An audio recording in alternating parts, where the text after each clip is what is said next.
মোহাম্মদ শরীফ আপনি লিখেছেন, দু একদিনের মধ্যেই সংসদে বাজেট উত্থাপিত হবে। এবারের বাজেটে দেশি বিদেশি ঋণের সুদই দিতে হবে ১.৫ লাখ কোটি টাকা। এ সম্পর্কে আপনি কি বলবেন? ভাই শরীফ, এ বিষয়ে আমরা এর আগেও একাধিকবার বলেছি, বাংলাদেশের সংখ্যাগরিষ্ঠ জনগণ যেহেতু মুসলিম এবং এদেশের মুসলমানরা অন্য যে কোনো বিষয়ের ক্ষেত্রে তাদের ত্রুটি বিচ্ছেদে যাই থাকুক না থাকুক, সুদ থেকে বাঁচার জন্য প্রত্যেকটা মানুষ কম বেশি চেষ্টা করে। যার কারণে আমরা দেখি যে কনভেনশনাল ব্যাংকগুলো পর্যন্ত ইসলামিক ব্যাংকিংয়ের উইং খুলতে বাধ্য হয়, কারণ মানুষ সুদকে ঘৃণা করে, সুদ থেকে বাঁচার চেষ্টা করে। এজন্য জাতীয় বাজেটে সুদি ঋণের নির্ভরতা কমানোটা এটা আমাদের সংশ্লিষ্ট কর্তৃপক্ষের নৈতিক দায়িত্ব, সরকারের নৈতিক দায়িত্ব। কারণ জনগণ যে জিনিসটি চায় না, সে জিনিসটি জনগণের উপরে যথাসম্ভব চাপানো থেকে বিরত থাকাটা তাদের অবশ্যই দায়িত্বের মধ্যে পড়ে।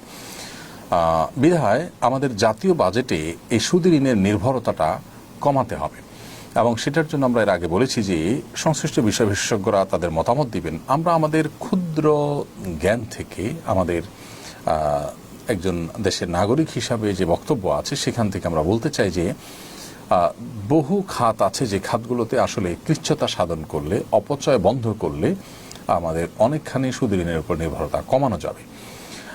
ধরা যাক যে আমাদের সরকারি কর্মকর্তাদের জন্য যে লাক্সারিয়াস গাড়িগুলো কেনা হয়, এই গাড়িগুলোর ম্যাক্সিমামই ঢাকার মধ্যে বা শহরের মধ্যেই চলাফেরা করে। এমনকি লং রুটেও যদি চলাফেরা করে, সেখানে লাক্সারিয়াস গাড়ির প্রয়োজনীয়তা খুব বেশি আছে যে তা কিন্তু নয়। কিন্তু চাইলে আমরা তুলনামূলক কম দামের গাড়ি দিয়ে পারপাস সার্ভ করতে পারি। এরকম সরকারি কাজে কি পরিমাণ অপচয়, অপব্যয় এবং এমন সব ব্যয় হয় যে ব্যয়গুলোকে চাইলে সংকোচন করা সম্ভব। শুধুমাত্র এভাবে সব জায়গায় যদি সংকোচন নীতি অবলম্বন করা হয়, তাহলে আমার মনে হয় যে সুদি ঋণের উপর নির্ভরতা অনেকাংশেই কমানো সম্ভবপর হবে। তাছাড়া এর জন্য দীর্ঘমেয়াদী পরিকল্পনাও করা দরকার, যে একটা সময় যেন সুদি ঋণের উপর নির্ভরতা সম্পূর্ণরূপে কমানো যায়।